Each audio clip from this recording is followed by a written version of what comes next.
most difficult and tragic circumstances where mother's health is threatened or she's carrying a baby with severe fetal anomalies. Julie Wilkinson, an RN who assisted Dr. Warren Hearn for years with late-term abortions through 26 weeks, recently confided to me that the vast majority of the abortions he performed were done for convenience, not for fetal anomalies or maternal health problems.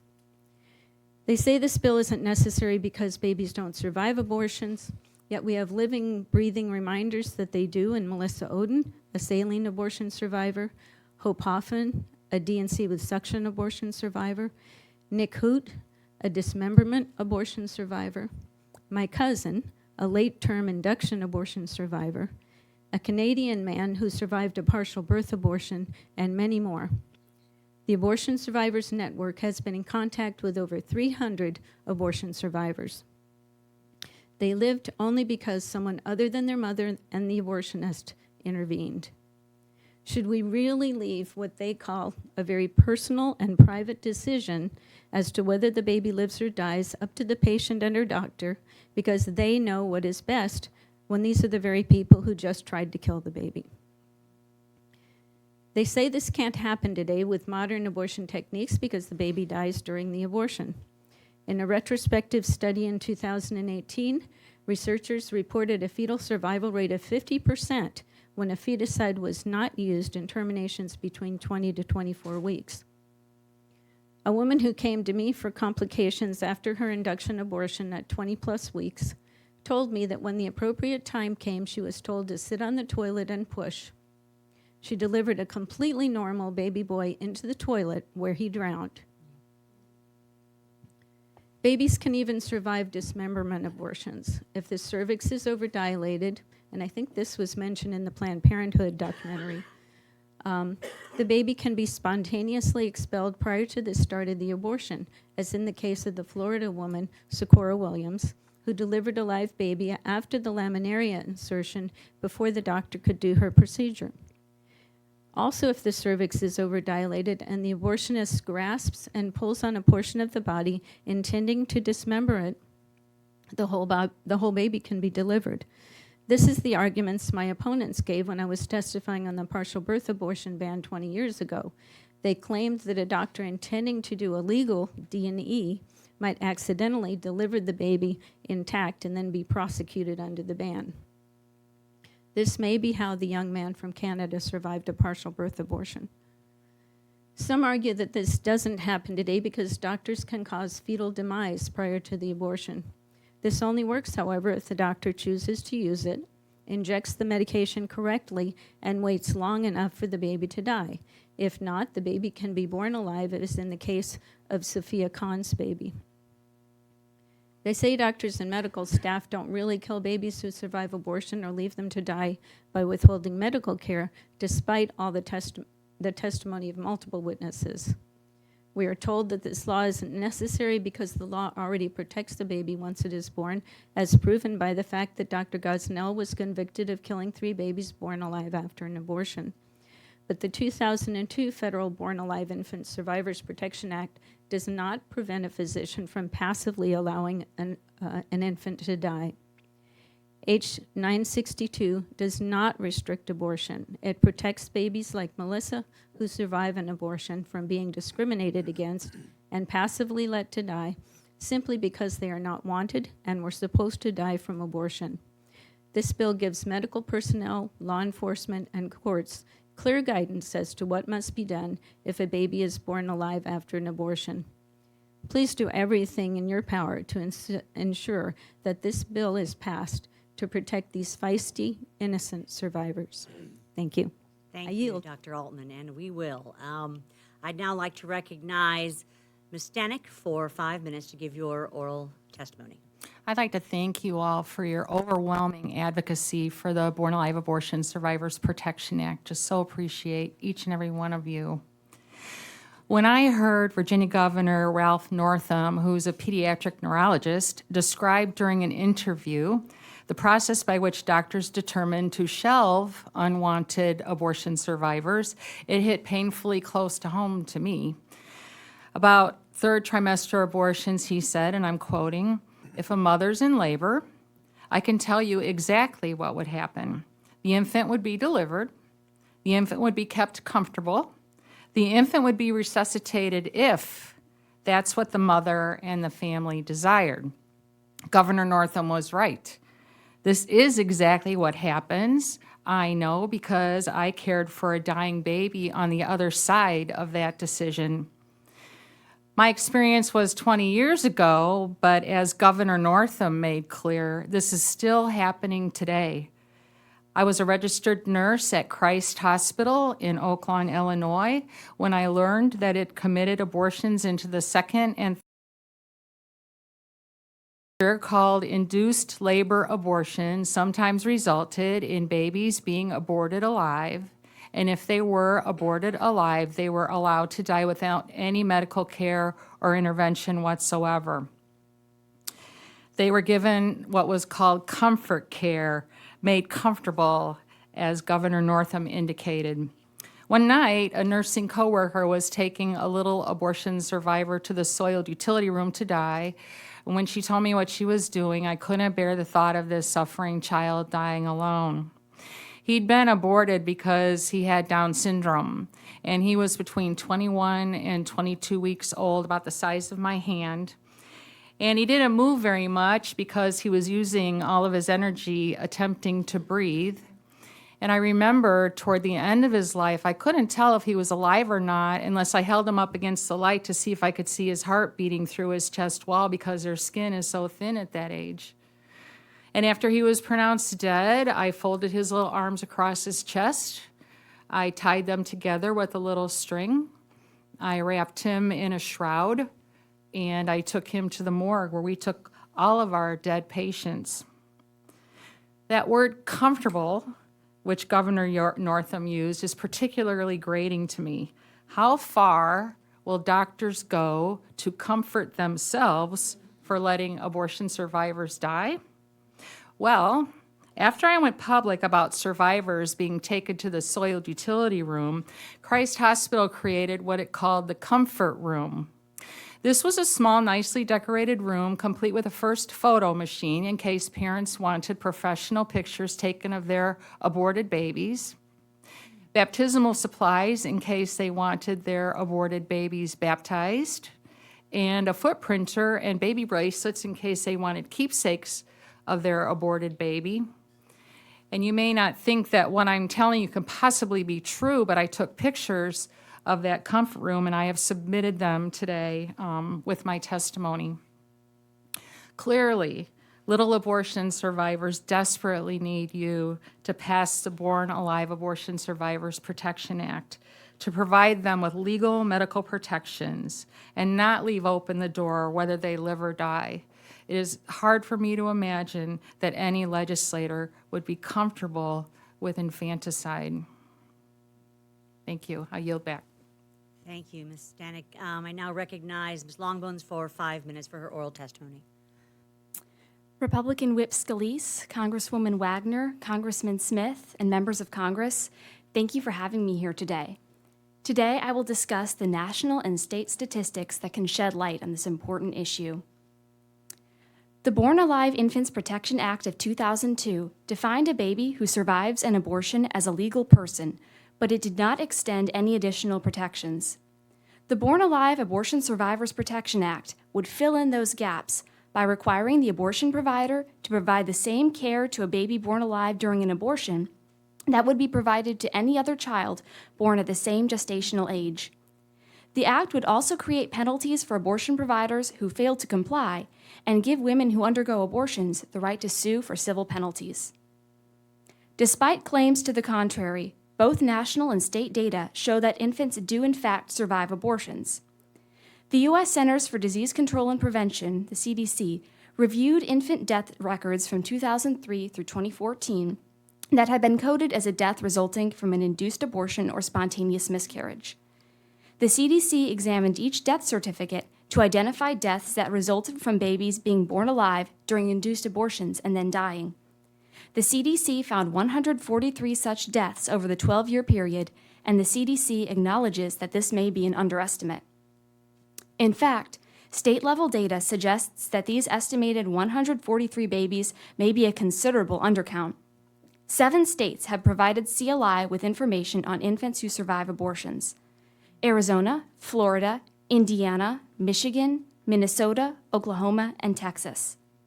Although the states have reported for varying time frames, these 7 states alone have together reported at least 160 abortion survivors.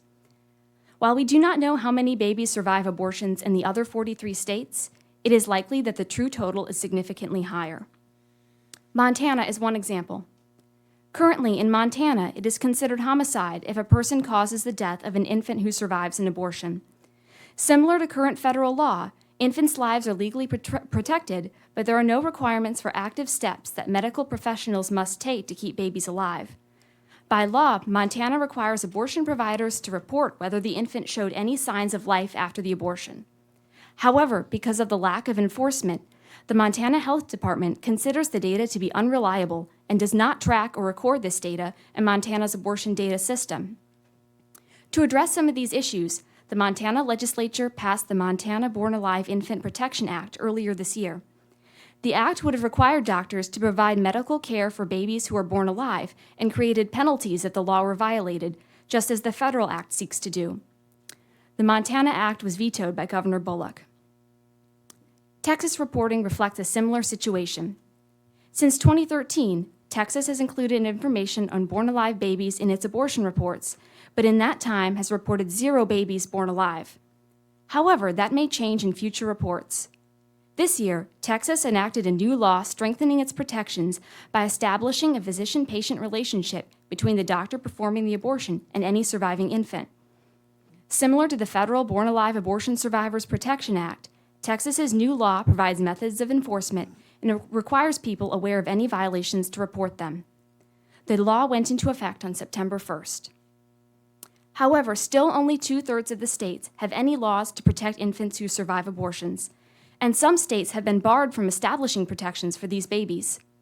In 2019, 14 states considered legislation to create or strengthen protections for infants who survive abortions. In only 5 states, bills were passed by the legislature, and just 2 were signed into law, in Texas and in Arkansas, which now requires doctors to report born-alive babies to the Arkansas Department of Health. In 3 states, the protections were vetoed by the governor. These states were Montana, North Carolina, and Wisconsin. Even when states have strong protections for babies who survive abortions, they are unable to extend these protections to residents who obtain abortions in other states. 7 states in the District of Columbia have no restrictions on how late in pregnancy babies may be aborted, yet none of these jurisdictions have established legal protections for born-alive infants. New Mexico is one of these. In 2017, almost a quarter of New Mexico abortions were performed on women from other states, and it is likely that some of these women traveled from states with protections for born-alive babies, such as Arizona. A baby who survives a late-term abortion in New Mexico has just as much of a right to medical treatment as a baby who survives an abortion in Arizona. Enacting the Born Alive Abortion Survivors Protection Act would ensure that federal law protects those babies equally. Thank you. Thank you, Ms. Logmans, for your testimony, and I thank you all for your willingness to join us today and bring these stories to light. Unfortunately, abortion survivor Melissa Oden hoped to join us today but could not. And before we begin, I moved to include her written testimony and birth record for the record. And also it will be made available online. And I will also submit abortion survivor Jennifer Callender's testimony and birth record for the record. Objection? All right, in. We'll now provide all members present with the opportunity to question our witnesses. We have a significant and wonderful outpouring in number of members who are present. So I ask, implore, beg my colleagues that are present to be conscious of the time they use and limit their questions to the 3 minutes. I now yield to the gentleman from Louisiana, Republican Whip Steve Scalise. I thank the chair, Chair Wagner. I will heed your request. Don't make me use this. Exactly. I really want to thank the 4 panelists. We have medical doctors, nurses. Your passionate testimony and just the powerful words that you spoke about what is really happening out there. You're on the front lines of defending life at its most fragile stage. As you see these things that are going on, babies being born alive, while others that oppose this legislation are trying to say it doesn't happen, it absolutely happens. And you confirm that and continue to help give us the tools we need to fight here in Congress. Let the record also reflect, there are regular committee rooms that are available right now that were denied to us by Speaker Pelosi. We were not allowed to use committee rooms that are available as we speak and empty, so we made up our own committee room. And I want to first thank my staff who worked so diligently on putting this together, Eric Schmitz and Marty Reiser especially, for helping allow this meeting to happen where we could at least give this testimony, even though the speaker wouldn't give us rooms that might be more fitting for it. This actually is, I think, a much more genuine setting because let it reflect, number one, we didn't have enough seats at the dais for members of Congress, so many members of Congress who are here to ask their questions, but also the overflowing crowd. It's an overflowing crowd, and I appreciate all of you who came here, traveled here to be a part of this hearing. For all the questions I might have, I truly appreciated the presentations that were given, and out of respect to my colleagues, I want to give them an opportunity as well to speak out, who have been so passionate at fighting for life and the Born Alive Act. And with that, I would yield back the balance of my time. Good job. 1:11 on the clock, Mr. Whip. Thank you. I will now yield myself 3 minutes, of which I will not use for questioning entirely here. I do want to bring up, and thank you, Ms. Longbones, for talking about the data and information. I want to point out that H.R. 962, our Born Alive Survivors Protection Act, does require that every state report data.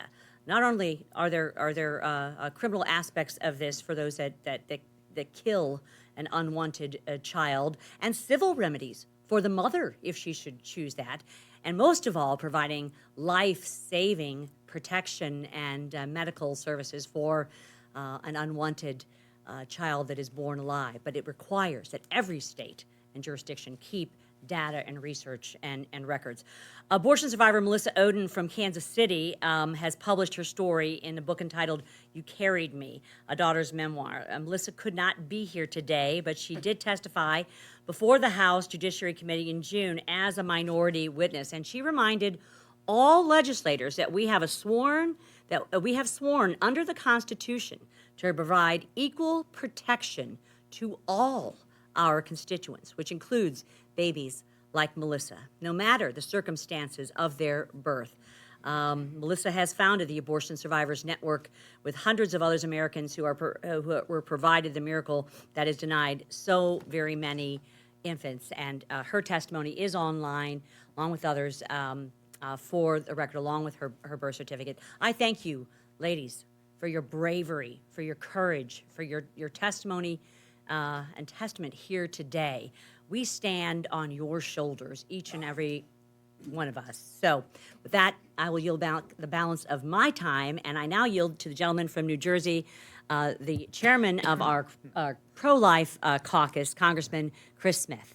Thank you very much, Madam Chair. I want to thank the four very powerful, articulate, accomplished women, compassionate, who have spoken today. I think your life stories, you know, Dr. Altman, you were on the board of Planned Parenthood, and now you are with us.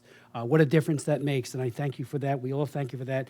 I have a question, but I hope we will all ask questions, and then maybe collectively you can take them and then answer them in the interest of time. But, you know, there's a cover-up. It's a profound cover-up. We've seen it with abortion over these many decades, 61 million dead babies, the equivalent of the number of children, men, women, and children living in Italy have been killed by abortion since '73. And yet we have this other issue where these born children are being killed with impunity. And then comfort and words of that kind used to cloak it into euphemisms. I mentioned the cover-up by the medical profession and Dr. Cates, his statement that it's just, you know, unless we step in, it's not going to happen, or state legislatures. But there's also a cover-up of the media.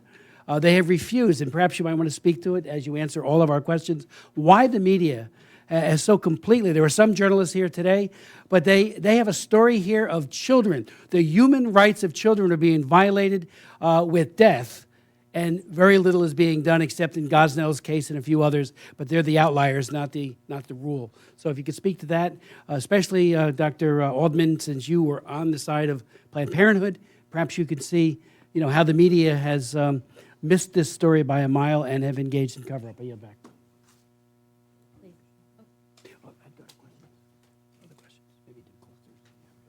I think the problem is that the media, like the rest of us, have been so indoctrinated over the years by a feminist agenda that promoted abortion at all costs, and they just do not want to look at this issue, and they think that this bill is just one more encroachment on abortion, and it's absolutely not. Great, thank you, and I appreciate the gentleman yielding back his time. We're going to do something a little unusual here before we go directly to members. I'm going to ask you all, starting with you, Mr. LaMalfa in California, to just introduce yourself and the district that you represent. That's all, and we'll move quickly around the table so that everybody knows that you were here. Please. Thank you.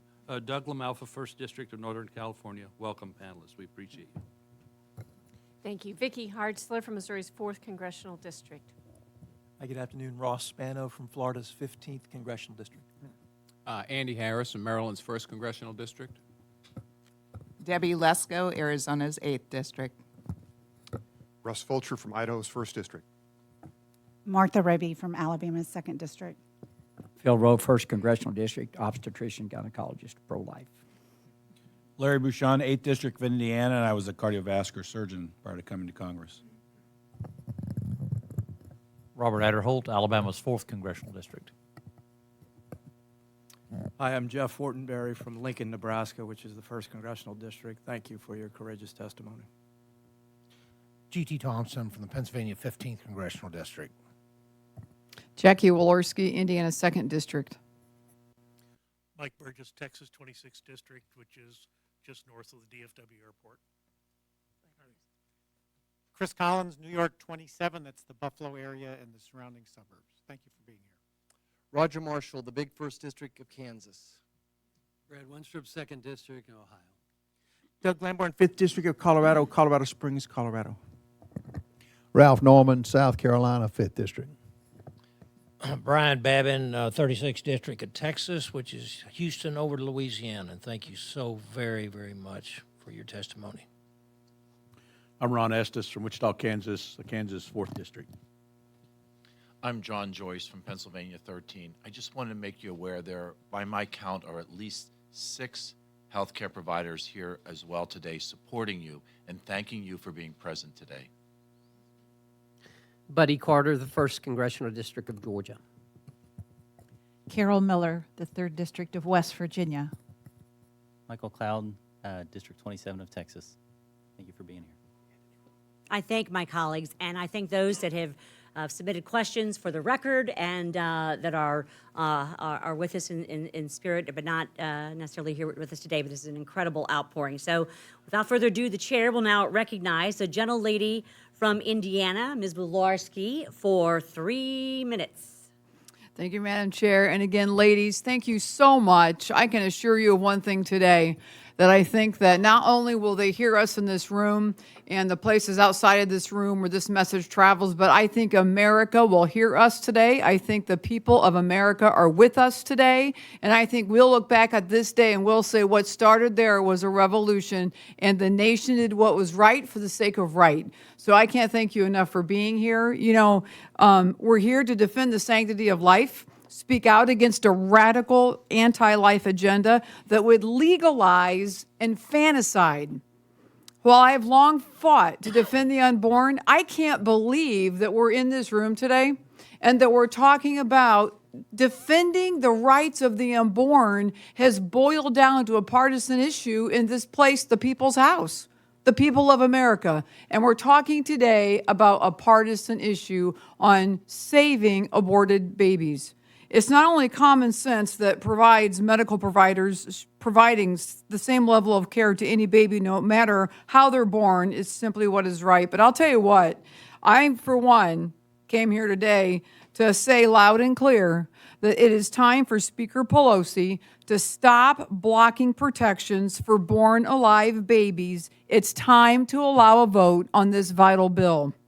Ms. Stanek, if this bill had been enacted, how would the story of the little baby you found dying in the soiled utility closet have ended differently? If the baby were a wanted baby, a team of 4 specialists would have been sent over from the NICU specifically to care for this little guy when he was born, assess him, and provide appropriate medical care. But because he wasn't wanted, the only people present at his delivery was a nurse coworker friend and an OBGYN resident. That's the difference. I appreciate it. You know, you guys, the story of this heartbreaking baby is why my colleagues and I have repeatedly called for the House to vote on H.R. 962, the Born Alive Abortion Survivors Protection Act, a common sense bill to require that medical care be provided to children who survive a failed abortion. While my colleagues and I have asked for the bill to be taken up on the floor 80 times, we have requested 80 times for this bill to come down on the floor. Democratic leadership in the House has refused to allow an up or down vote. This should not be partisan. It's simply the right thing to do for the sake of right. We've got to stand together against this radical and inhumane agenda, and we must protect the rights of all infants. Thank you. I yield back, Madam Chair. I thank the gentle lady for yielding back. Yes, 80 times and multiple amendments at the Rules Committee that have been not even made in order to be voted up and down on the House floor. You know, we had over 35 members here at the very beginning. I also want to thank Rachel Wagley from my staff and Molly Burke and Arthur Bryant, along with the WHIPS team, for doing all this. I want to make sure that I get that in because this has been a yeoman's job to put this all together, and I thank them and I appreciate that point of privilege. So without further ado, the chair recognizes the gentleman from New York, Mr. Collins, for 3 minutes. Thank you, and also want to just say thank you for all you've done, Jackie as well, and our whip and Chris Smith, in bringing this issue forward. As the only New Yorker here, I think I'd like to, or New York rep here, I'd like to point out that last year our Assembly and Senate passed, and our governor said he proudly signed into law what we now know as the Born Again Murder Bill in New York State. And to add insult to injury, they lit up the Empire State Building in pink to celebrate signing the Born Again Murder Bill. Now, I'm going to tell you something that is the absurdity in New York that you'll find hard to comprehend. 2 weeks later, they signed a bill that said it is unlawful to declaw your cat because that's inhumane. And they signed that into law in New York 2 weeks after signing the partial birth murder bill. Unbelievable as it is, I think it's important to bring that up. Now, Dr. Perucci, in this case, you know, we're talking about medical care for infants born alive or the denial of it currently today, certainly in states like New York and some others. Can you tell me, is there any other instance anywhere where a doctor who would have a relationship, if you will, with a patient would deny or not treat that individual? The short answer is of course not. In this land, when you go to the hospital, the default ruling is you resuscitate someone until you figure out if there's underlying pathology that says we should stop. We side on life at every other time of life. There is no other time when we say automatically we'll stop. We go to great lengths if someone has something called a DNR, a do not resuscitate. Those are the exceptions to the rule. Why we would ever assume a baby shouldn't be resuscitated is inconsistent with how we practice medicine at every other point in life. Thank you for that. And real quickly, Ms. Stanek, the other side actually claims they're not supporting this bill because babies are never born alive after supporting an abortion. Now, to me, that's both disingenuous and just a blatant attempt for them to avoid this issue, just like Ann Wagner pointed out, we couldn't even get a hearing room today. They're trying to dodge this. But based on the experience that you've shared, how would you respond to that claim that this is not needed? I think I know the answer.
Born Alive Act, Ms. Ann Wagner from Missouri.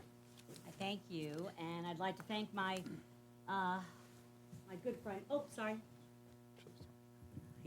I can usually be heard, right? As I said earlier, but I want to thank my dear friend Whip Scalise, Congressman Smith, and everyone in the pro-life caucus for joining us. And as we've organized the first minority hearing of the 116th Congress, and it has been quite a lift. I would especially like to thank our esteemed witnesses for being here this afternoon. Until they Thank could you get it so very transported. much for what you've been doing and for your testimony and your life of testimony that you're going to present today. Protecting Americans' children, both before and after they are born, is near and dear to all of our hearts. This is an incredibly urgent moment for our nation. Over the course of 2019, radical legislators, and we've heard it from the whip, from New York to Illinois to Virginia, have moved to strip protections for babies. Complicated issues to this, and so once again, I just request that this act be brought out of Judiciary Committee and submitted to the House floor. Thank you. Thank you. The chair now recognizes the gentleman from Kansas, Mr. Estes, for 3 minutes. Thank you, Chairwoman Wagner, and I want to thank Whip Scalise for organizing this hearing. I want to thank our panelists as well for being here today. You know, the Born Alive Abortion Survivors Protection Act is a life-saving, common-sense bill that addresses this critical issue of assuring that our healthcare practitioners provide the same care for a baby that survived a botched abortion, just like they would any other newborn.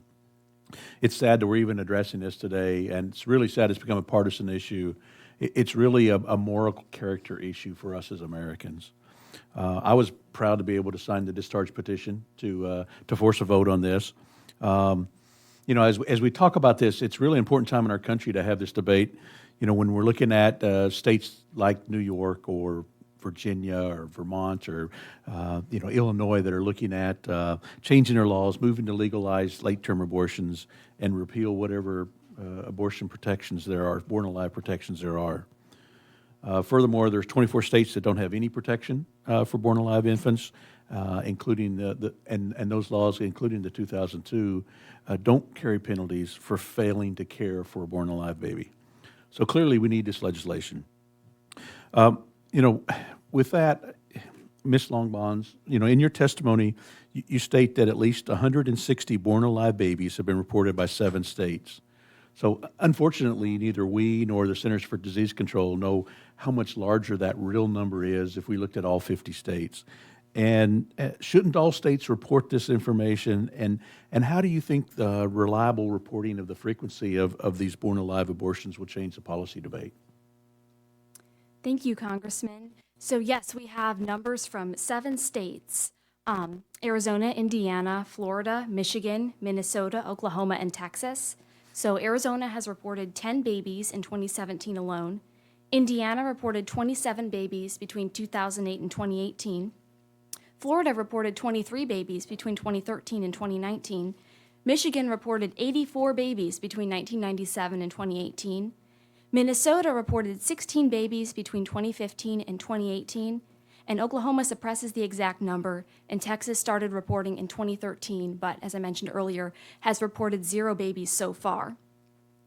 Sometimes when we debate this policy, we hear claims that this is all hypothetical, that these babies don't really survive abortions, but we know that they do, and reliable, accurate reporting from the states shows that these babies are very real, these born alive abortion survivors, and that they need to be protected. Thank you for your testimony, and thank you for the work that you all do. With that, I yield back. Thank you. Chair now recognizes the gentleman from Georgia, Mr. Carter, for 3 minutes.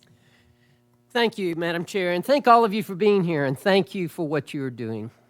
This is certainly something that we are most grateful for, all of your efforts. Dr. Altman, I wanted to ask you, we know that H.R. 962 is needed to protect abortion survivors. And Deborah Edge, who was a former abortion clinic employee, wrote an op-ed about her experience and describing the doctor she worked with who was snipping the spines of babies delivered alive. Can you tell us can you tell us more about her story? You know, I just can't tell you. I'm doing my best to keep my composure here, but just to hear this and just to try to imagine. And look, I'm a pharmacist. I'm a healthcare professional, and this is just. Can you just elaborate on this? I can't elaborate too much because I'm not as familiar with her story, but basically she worked in a clinic very similar to Gosnell's, and that's what they did when the babies were born alive. They would go ahead and snip their spines. I think it's far more common to just let babies die, just move them to the soiled utility room. There was a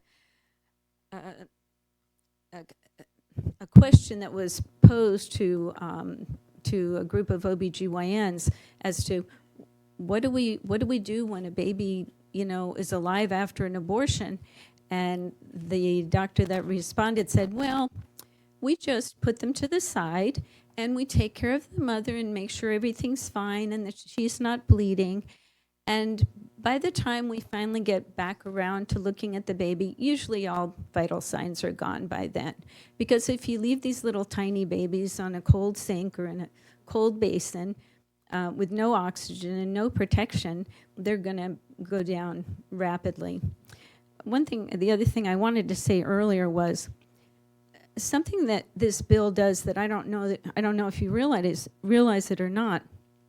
It protects people in the medical community, protects nurses, protects staffers, because they're not put in the position where they have to watch little babies die when they know it's wrong. And it gives them that protection to be able to, for the clinic managers to know that they're obligated by law to report. And I think that we don't really understand the impact that that's going to have on people. Well, again, I want to thank each of you for what you're doing. We just cannot express to you how much we appreciate you being here and in the fight that you're fighting. Thank you. Now yield back. The chair now recognizes a gentleman from Maryland, the co-chair of the Pro-Life Caucus, Mr. Harris, for 3 minutes.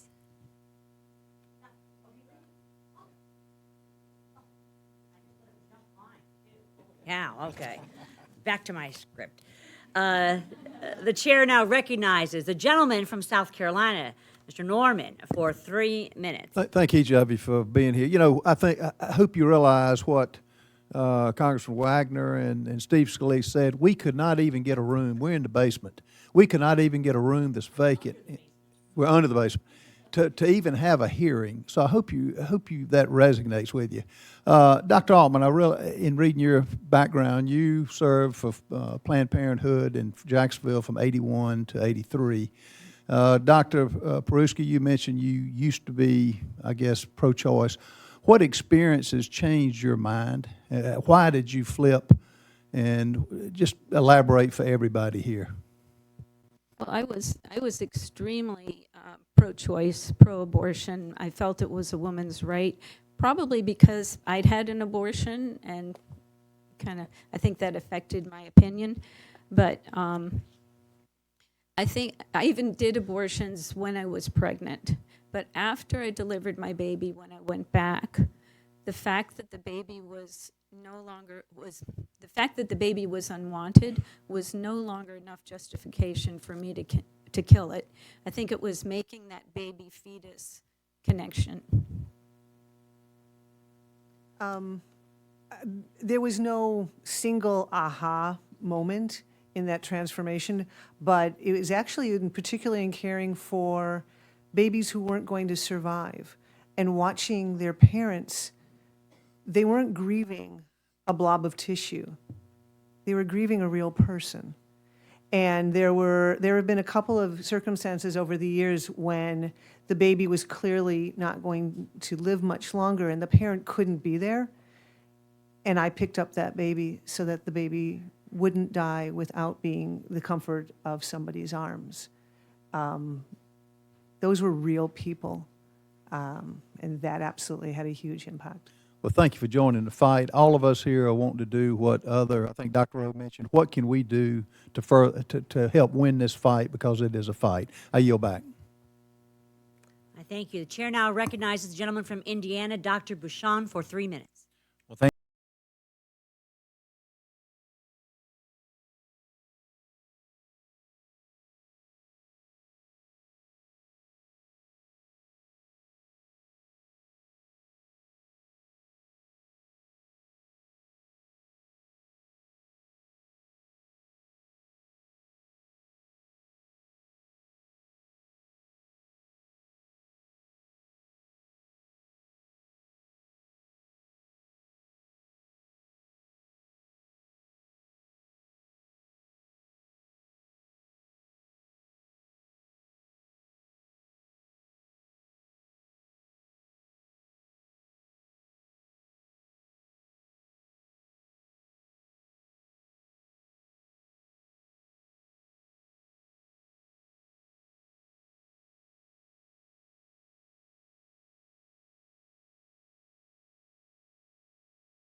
Before this hearing, I posted on social media that we were going to be doing this, since this meeting started, I want to just read two responses that I've got from that post.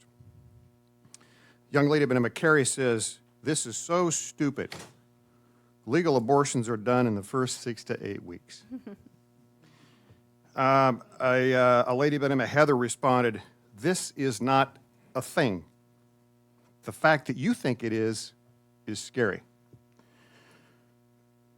We do need to raise that education. The fact that they think that I think that is scary. So I would just bring up one last thing. This whole thing called abortion is at the heart of an industry. This is a moneymaker for a lot of people. And I just wonder how many of these actions, how many of these tragedies are in that underbelly of that dark, dark industry. You don't need to answer this, of course, but I just want to bring that up. Could we be hiding the born alive notion? Could we be changing the reporting structure or ignoring certain reports because it's an industry that makes money for people? Again, I would open that up. We've got a few seconds left. If anyone would like to respond, I don't necessarily, I'm asking for that, but. Wait, if my mic will work.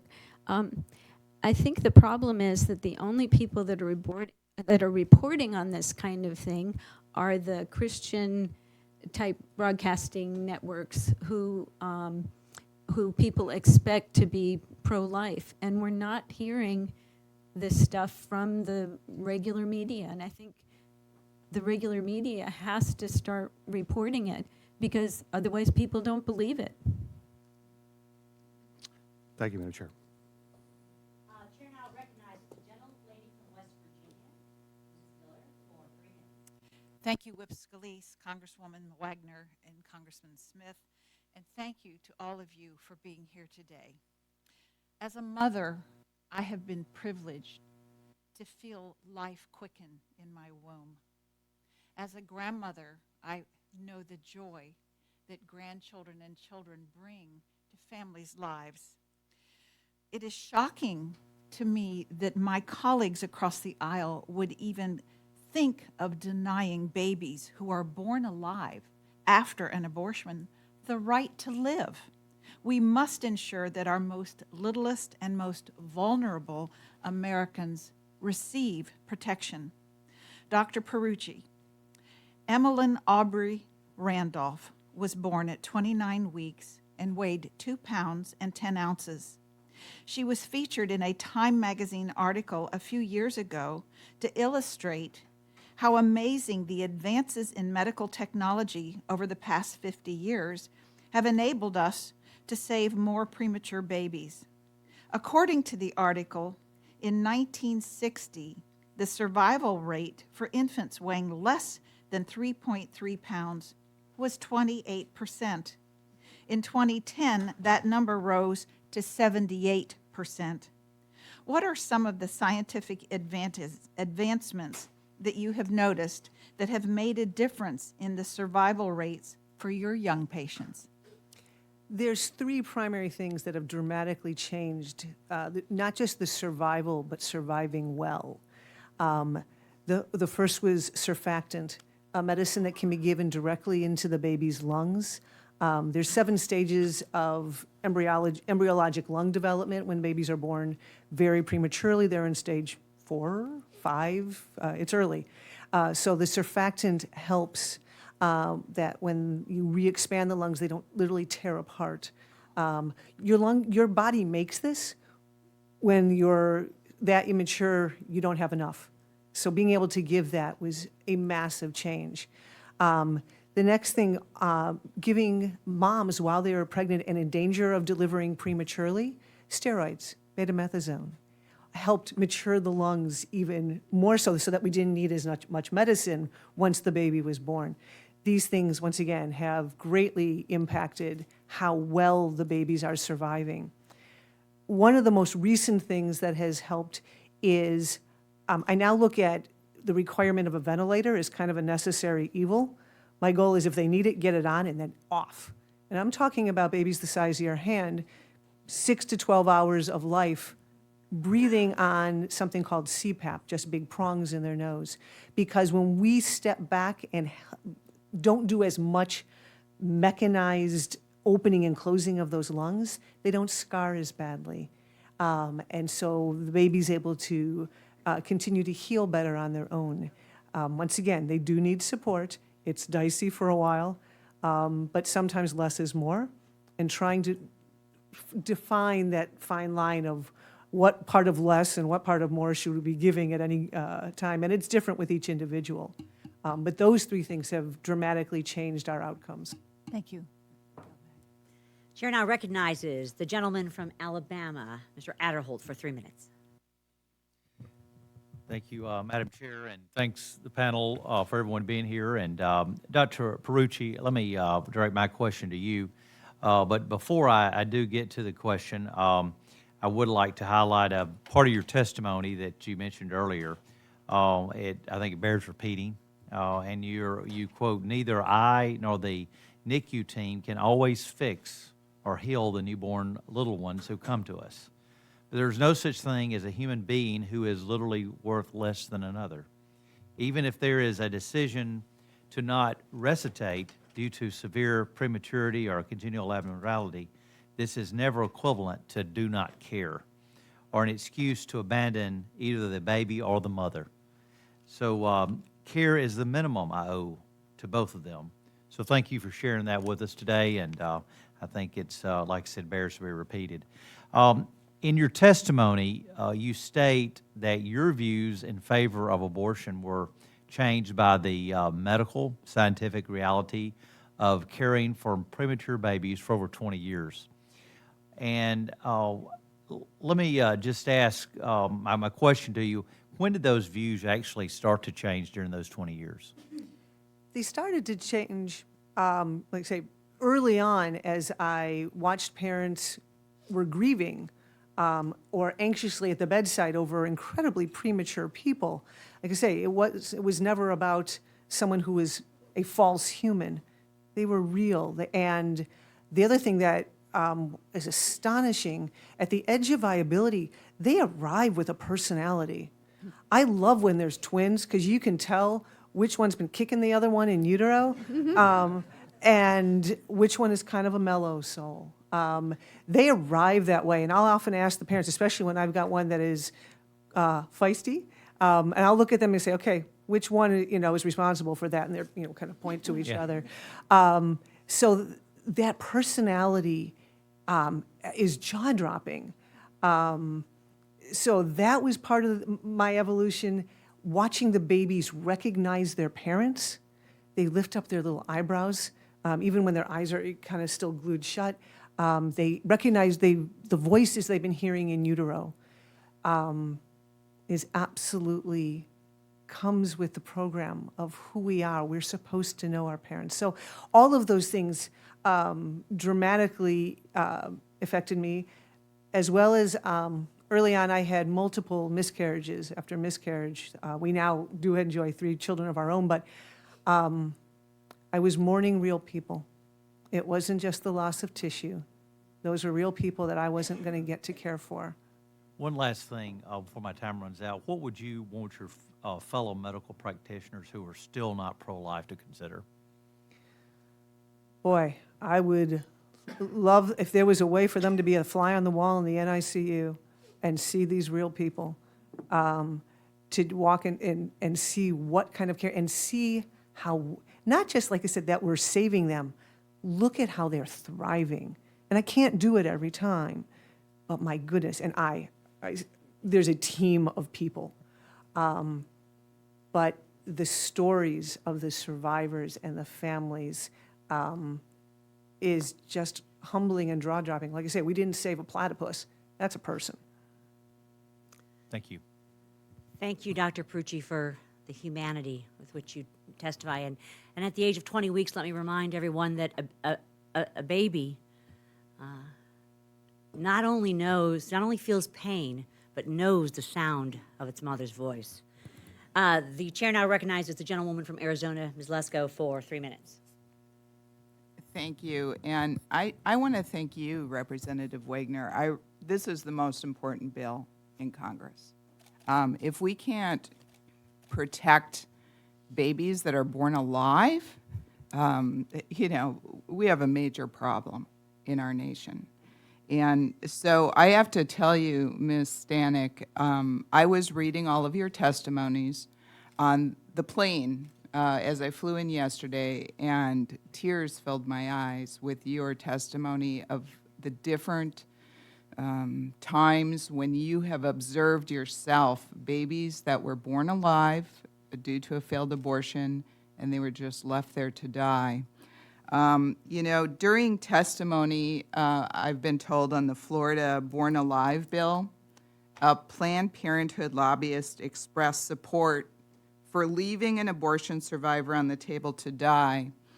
And when I served in the Arizona State Senate, I was on the Health Committee, and there too, there was testimony from, I believe it was a pediatrician, who said, yeah, if the mom doesn't want the baby to live, they're just comforted. And I was appalled. I remember being appalled at that time that you just leave a person born alive just die. And so this bill that you have forward, Ms. Wagner, really gives legal protection to the baby, because it's a human being, to the baby, because why should we have the abortion doctor decide? So anyway, Ms. Longbonds, can you kind of explain how this works? And maybe you're not the right person to answer. What does the abortionist say to the mom to try to convince them to just let the baby die? Well, I have not been a witness to those conversations, but I think one of the strengths of the bill that we're talking about today is that it would take that conversation out of the abortionist's hands and make it clear that a baby who survives an abortion is a person and needs to be provided with medical care that would be provided to any other baby. Like you said, we've heard from lobbyists for Planned Parenthood as Florida was considering their Born Alive bill, that this decision should be left between the physician and the woman. But we know it shouldn't be, because this is a baby, and the baby deserves the same care that the rest of us do. Yeah, and Dr. Altman, what happens, and is the mother told that the baby has a chance to survive if medical attention is given to the baby? I would dare say that most of the time the mother's not aware. That baby's very quickly whisked away, and I suspect that she doesn't get a chance. She doesn't even know. So Terrible. Yeah. All right. Thank you. I yield back. Chair now recognizes the gentleman from California, Mr. LaMalfa, for 3 minutes. Thank you, Ann Wagner, for your great leadership on this, your courage on that. Also, Mr. Smith from New Jersey, tireless on this. And for our panelists, the courage it takes for you to step forward in this is greatly appreciated. So I was reviewing some of the information about the potassium chloride, okay, and how that's used, and why. I'm looking at a website. First, potassium chloride could be used in fertilizer. It's been used to blow up buildings, or a form of it. It's used in lethal injections for death row inmates. And so now we parallel that with the unborn, as well as this compound digoxin. But you have to hear this, what I've looked at on this website. With the uses of KCl, potassium chloride, with the intention of preventing the attendant medical, ethical, and legal problems arising from the birth of live-born anomalous fetuses, we initiated a program offering fetal intracardiac potassium chloride injection as a measure in what they're doing. A lethal fetal injection was offered to patients who desired an abortion directly into the fetal cardiac chambers, followed by observation of fetal heart activity to ascertain cessation, cardiac arrest. So as we contemplate terms like comfort care or the unbelievable words of Governor Northam of Virginia, and outside of the context of abortion, and this is for Dr. Perucci or anybody else who wants to jump in as well, babies are supposed to be evaluated objectively had they run the gauntlet and made this alive. And so by expert medical personnel, and I appreciate Ms. Lesko's comments and questions on that too. So can we ascertain, is this going to be by the Planned Parenthood personnel who have a profit motive here? Or is the bill going to be sufficiently delivering outside opinions or third opinions that are not by a profit person, if the mother, as was mentioned, even allowed to know? Dr. Perucci, please. Well, I like the comment that was made earlier, I believe by Dr. Altman, that said this empowers the nurses who are present at these deliveries, essentially, to do something, as opposed to, because now it's by law that, hey, this baby's alive. We need to do something. So we get more unbiased opinion on this instead of somebody with a profit motive. Correct. And because I work at the regional referral center, we get calls to run what we call our transport unit. We go out to all the different places all over the unit. Wouldn't it be amazing if I got a call from a Planned Parenthood building, we have a baby born alive, please send your team. And this bill will provide that objective opportunity. Assuming anyone takes you up on it. Yep. Thank you. The gentleman from Kansas, Dr. Marshall, for 3 minutes. Thank you, Madam Chair. On my way over this afternoon, I had a moment or two to myself as I walked over here and I was contemplating today's hearing, and I got to reflect on my career a little bit as an obstetrician, my wife as a neonatal intensive care nurse. And a big part of my training was how to deal with complications of pregnancy, cord prolapse and placental abruption and shoulder dystocias and extreme prematurity. And I walk into this hearing, we talk about infanticide. And that's a term, it's too soft. This is the murder of newborn babies. Okay, let's make that clear. This is murder of newborn babies. Ms. Longbonds, are there other cultures that allow for the murder of newborn babies that allow this same process? Other countries? Well, we know that the U.S. is not alone in this. We're one of 7 countries that allows elective abortion after 20 weeks. And another of the 7, Canada, also has published statistics in the number of babies who are born alive during abortions. And in Canada, between 2013 and 2018, there were 766 babies who were born alive during late-term abortions. So we know we're not the only ones, and if it's happening there, it's surely happening here too. Thank you. I mean, my guess as an obstetrician is that this is happening thousands of times in this country.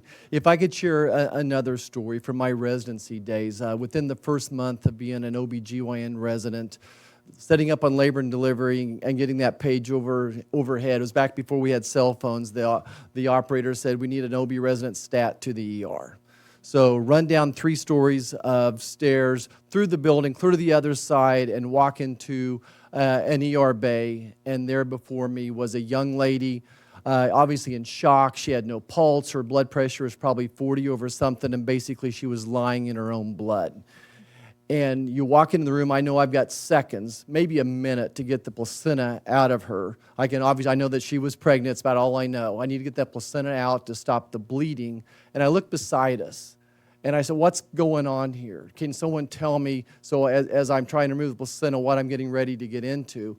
And I look beside us, and in the next room, there's another baby, probably 27 weeks along, and its arm is just hanging there. And the baby otherwise is doing well, it's in pain, and they said, well, this is a failed abortion. They reached up and grabbed this arm, pulled it through the cervix, dislocated the arm, and they said, oh my gosh, this baby is further along than we thought it would be. And we were able to save the mom's life. But what I want to talk to, I think this is Dr. Perucci's question, is guesstimating baby's gestational age over 20 weeks. Really, if a woman walks into my office, she's over 20 weeks, I've never met her before, I slap an ultrasound on her, I can be off 3 to 4 weeks very easily. Would you agree with that and edify us a bit? Oh, absolutely. There's actually been studies to say that my eyes, we're really not very good at going to a delivery and guesstimating what is the age of that baby. I will tell parents, if you want me there, I will do everything I can. To ask me to come there and just kind of peruse, do I think we can do this? No. In fact, there's really good literature that says the degree of liveliness of the baby before I attempt to resuscitation tells you if the baby will survive. That's not true. If I get the lungs opened up and the heart going, the baby gets a lot more lively. So our eyesight is really quite limited. You're exactly right. And there's literature that supports that. I thank you, and I yield back. Thank you. The chair now recognizes the gentleman from Ohio, Dr. Wenstrup, for 3 minutes. Thank you all very much. I'd like to share a couple of positives if I can while we're here. I'm an Army Reserve doctor, and recently Lieutenant General Nadja West, MD, retired from the military as the Surgeon General of the Army. And she's the first African American woman to reach Lieutenant General. And at a retirement ceremony, she explained to people that she was the 12th of 12 adopted children and how she went from being an unintended consequence to where she is today. My wife and I adopted a daughter last year, and I can't imagine this girl not having a chance at life. And fortunately, neither could her birth mother. But another story that leads to a question is, I'll tell you the story. When Michelle Blair was pregnant, her unborn baby was diagnosed with spina bifida myelomeningocele, a condition which the spinal cord doesn't form properly, as you know. It can be life-threatening and cause paralysis. Cincinnati Children's Hospital Medical Center performed an in utero corrective procedure that worked. And the baby was born 6 weeks later. And Michelle, the mother, reported her baby is developmentally right on track. And the New York Times described a similar situation as operating on the patient within the patient.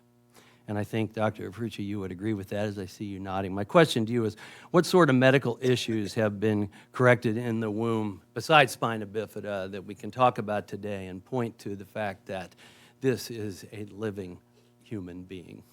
Spina bifida is probably the most successful. There are also a condition called twin-to-twin transfusion, where there are variations of laser surgery that are done to help separate. There can be too much blood flow, one twin donating too much to the other. So I know that technology is advanced. I am not as coherent on all of the different kinds of surgery that are happening and where they are in their trajectory from animal models being moved to human, but certainly people, especially I love the anesthesia literature that recognizes, yep, that's a person, and they need anesthesia, and we need to pay attention to how the baby's doing. You're operating on two people at the same time. Pointing out that they're pain capable, right? Yeah. Thank you. I yield back. I thank the gentleman for yielding back, and the chair does want to inform members that they may not have noticed it just yet, but votes just have been called. Now we know this is first vote, so we've got a little bit of time. Can I ask members to please limit, because I've got like maybe 5 or 6 left, their questions for just a minute or so, a little more, so that we can try and get everybody in, and we'll also have the network stay and as long as possible. Chair now recognizes the gentleman from Colorado, Mr. Lamburn, for 3 minutes. And thanks for having this hearing. And I first want to thank Jill Stanek, who, when I was in the legislature in Colorado, came and eloquently testified on a piece of legislation I'd introduced to protect the survivors of abortion. And I see Marilyn Musgrave in the audience. She and I were allies on many other pieces of pro-life legislation when we were together in the legislature. But to keep this going for the time purposes, Dr. Altman, I'd like to ask you a question. H.R. 962 is needed because abortion providers can't be trusted to provide appropriate care for the survivors. And in your written testimony, you remind us that the notorious abortion provider Kermit Gosnell was convicted of killing 3 babies born after surviving an abortion. But were these the only cases that he was involved in like that? Can you remind us what the grand jury came up with? Yeah, no, there were hundreds, but because they destroyed records and because of the statute of limitations on murder, there were only 3 that they could try him on, but they knew that there were many, many more. And there are other providers who had clinics very similar to Gosnell that have never been prosecuted, or they've been prosecuted and it hasn't gone anywhere. And it's really shameful that we have allowed this kind of cover-up for this kind of medical care. This is not medical care. Thank you. Thank you. The chair now recognizes the gentleman from Florida, Mr. Spano, for just a brief minute. Thank you. Thank you, Madam Chair. Thank you all again for being here. I'll echo what's been said previously. I think what we do, what we say, what we tolerate, what we prioritize, what we permit says a great deal about who we are as a people. It says a lot about who we are as a nation, as a civilization. In many respects, we live in a society now that celebrates abortion, celebrates. I think that a day will come, I hope it's not in the too distant future, but where we will look back collectively in horror at what we have permitted to happen on our watch. I have a question for Ms. Stanek. Is there enough anecdotal and formally collected data to tell us that babies are born alive in late-term abortions and that then are either left to die or even murdered? We heard a lot about earlier gestational situations, but how about the late-term scenario? Yep, please, real quickly, if you've got something. I just have, as far as anecdotal evidence goes, my experience at Christ Hospital. And at Christ Hospital, if members from the other side don't want to listen to me, Christ Hospital admitted to the Chicago Sun-Times, and I've had that entered into my record today, that between 10 and 20% of babies survived their abortions. So 1 in 5 is no small number. And I suspect they were, by my experience, under evaluating. So it happens. Yeah. Thank you. The chair now recognizes the gentleman from Oklahoma, Mr. Hearn, for a brief minute. Thank you. Dr. Altman, in your written testimony, you pointed out that the 2002 Federal Born Alive Infant Protection Act reaffirmed that a baby is a person once he or she is born. But that does not prevent a physician from passively allowing an infant to die. From your experiences, and this is something that's really passionate to me, I had a sister that died of spina bifida 2 hours after birth in my mom's arms. I have a sister that's was 50 years old this year who was born with spina bifida, who's lived a good life. And her daughter, her oldest daughter, has been in a wheelchair her entire life with spina bifida. Each one of these pregnancies, my mom and my sister, each knew what their child was going to be like and has chose to. So this is a very passionate topic for me. The question I have for you is, from your experiences, what may be the motivations for an abortionist to let a baby die after a failed abortion? I think the biggest thing is liability. They've got a lot of liability. The baby's usually born prematurely, may be injured, have a dangling arm. And so the baby can sue them when they become of age. The parent can sue them for a wrongful life. It brings outside authorities in looking at what they're doing. So they have everything to lose if the baby survives. Chair recognizes the gentleman from Nebraska, Mr. Fortenberry. Thank you, Congresswoman Wagner, for conducting this hearing. Something has left what I hope is an indelible mark on my heart today, and I think you said it, Dr. Perucci, that wantedness does not define humanness. And if you think about where we are sociologically, we have applied that principle across multiple spectrums of difficulties. When you see a homeless person on the sidewalk, you wonder what has happened to them and what can be done. For decades now, we've celebrated Special Olympics. When there is a wounded veteran whose wounds are so grotesque, we do not discard that person. We invest in their recovery and care. Wantedness does not define humanness. And I think this has to be the transformative moment for our society if we are going to tackle this reasonably and responsibly, with sound science and with compassion and ethics. So thank you for your testimony today. I thank the gentleman. Chair now recognizes the gentleman from Montana, Mr. Gianforte, for just a red-hot minute. Thank you, Madam Chair. I was a proud signer, and I want to thank the panelists for being here, for your courage in coming forward on this issue that is just tragic in America. I was proud to sign the discharge petition for the Born Alive Abortion Survivors Protection Act, and I've stood on the floor with many of my colleagues to ask for a vote, now 80 times. Our Constitution guarantees life, liberty, and the pursuit of happiness. But without life, liberty and happiness are not possible. And that guarantee that's there in the Constitution exists not just for us, but it exists for unborn Americans and those that happen to survive an abortion. So thank you for bringing light to this issue. Dr. Perucci, we've heard today that this bill would require the same care is provided to a born alive after an abortion that would be provided to any other born at the same gestational period.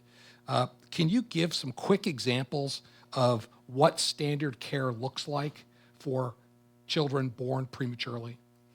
The quick answer is it is, depending on the age that they are born, there is always someone to assess what their needs are.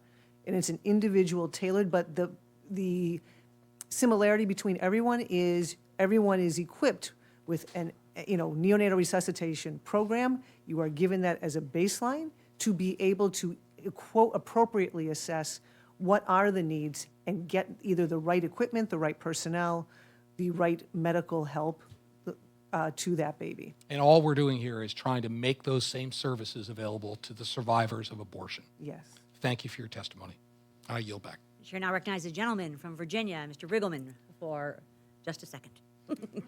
Oh, my goodness. It's over. No, thank you for being here. As you know, I'm from the Commonwealth of Virginia. I want to thank all of you all. We all have personal stories. But very quickly, we had a delegate introduce a bill, Kathy Tran, which I think you're aware of, where it would allow more abortions up until the moment of birth. We had an incredible delegate, Todd Gilbert, ask her all the way up until the moment of dilation, and she said yes. We also had a governor make a pretty bad statement when it comes to kids, actually horrific, about resuscitating them or making them comfortable until if they were to be resuscitated or not. It also seems like in Florida, and this is for Ms. Longbonds, and look, I'm a little quicker than other people, but this is such a dear subject to me being from Virginia, but also what happened in my own family. It looked like a Planned Parenthood issued a statement after they had the same debate about allowing a baby to die on the table, that it would be a set of extremely unlikely and highly unusual medical circumstances where that baby would die. When the bill was passed, I'm a data guy. Has data indicated about the number of born alive survivors in Florida or anywhere else? And is their statement accurate, Planned Parenthood's, on that specific statistic about children? So yes, so Planned Parenthood, like you said, claimed that it was hypothetical and highly unusual that a baby would survive an abortion. But after the Born Alive bill was passed in Florida in 2013, there have been 23 babies who have been reported to have survived abortions. So not as unusual or hypothetical as they claimed. And thank you. You guys are heroes, and I really appreciate you being here today. Thank you.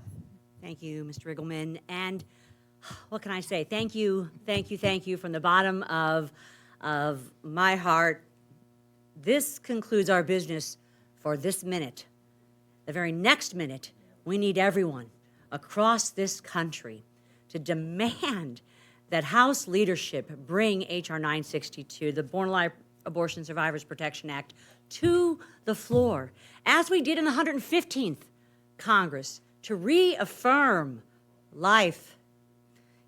I live for the day when abortion is not just illegal, but it's unthinkable.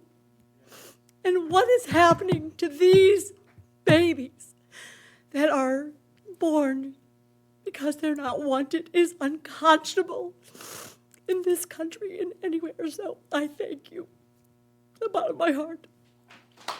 We're adjourned.